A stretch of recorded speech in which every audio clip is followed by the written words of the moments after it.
Hey parents, Denny Strecker here from Skillz Dynamic Martial Arts, and we're continuing on our series basically talking about discipline. I got a call this morning. I was talking to a mom, I'm sure one of thousands, that is absolutely tired and fed up with having to tell her ninja that something needs to get done 4, 5, even 10 times.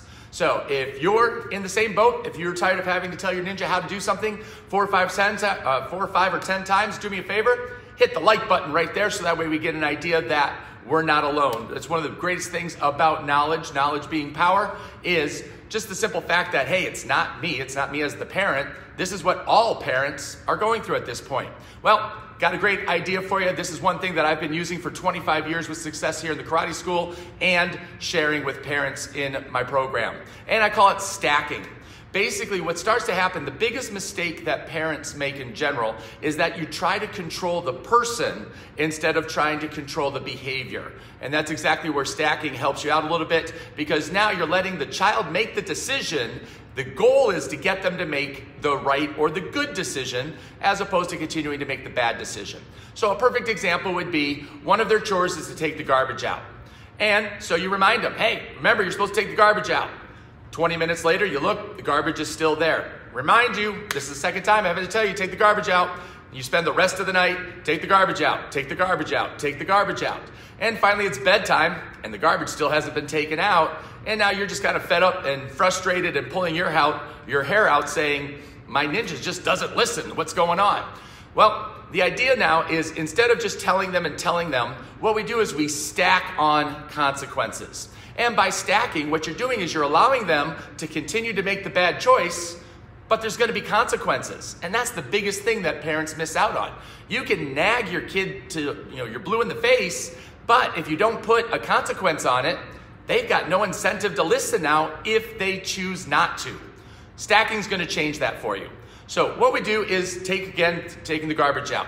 You know what? Your chore is take the garbage out. It needs to be done before dinner time. So number 2, we put a deadline on it. By setting a specific deadline, now there's no question and there's no discussion or argument whether it was done or not. If we sit down at the dinner table, I look over, the garbage is still there, you didn't do your chore, period. No discussion, you dropped the ball. So now we can move on to fixing it. All too often, again, you leave it open-ended and your ninja's gonna say, I was gonna do it. But it's at their time frame. And again, working on discipline, we don't want the kids to go at their own speed or do things in their own time frame, because all too often it's not going to be fast enough. So number 1, set a deadline whenever you're putting in a specific request or even a demand on your ninja. Number 2 is stacking. This is how it's going to work. All right, I want you to have the garbage out before, again, dinner time.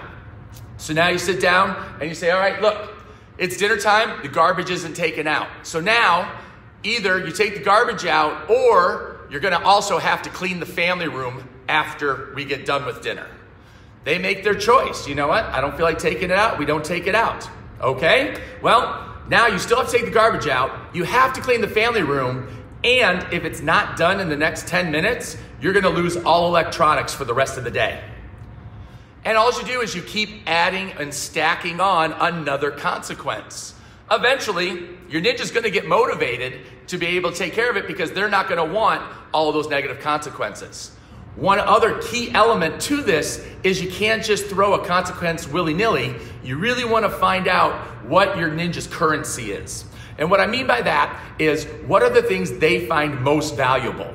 For example, if you have a reader, your ninja likes to read books, you could say, well, you're gonna lose screen time for the rest of the day, and they're like, okay, I don't care. So it's not super effective. So what you wanna be able to do is really spend some time in finding what is the number 1 thing that your ninja really craves on a daily basis. What's the number 2 thing? What's the number 3 thing, et cetera, et cetera. So when you have those in your pocket, you'll have a better idea of how to instill better consequences, therefore getting you better results faster and quicker. So there you have it, basically working on your stacking ability so that way you don't have to repeat yourself, hopefully more than once, because as soon as you stack on another consequence, it's gonna get their attention right away, and they're gonna start saying, oh man, shoot, and take off and do it So basically, I found success with this here in the karate school. Parents tell me that it works for them all of the time. I'm looking forward to seeing how and hearing how it works for you. So leave a comment below. Let me know if you're going to give this a try. And better yet, please share this video with other parents and other people that you think would like this information. We love having all this opportunity to work and share our great knowledge with you guys. Have an awesome day. I'm going to go teach some great classes, and we'll talk to you tomorrow. Bye-bye.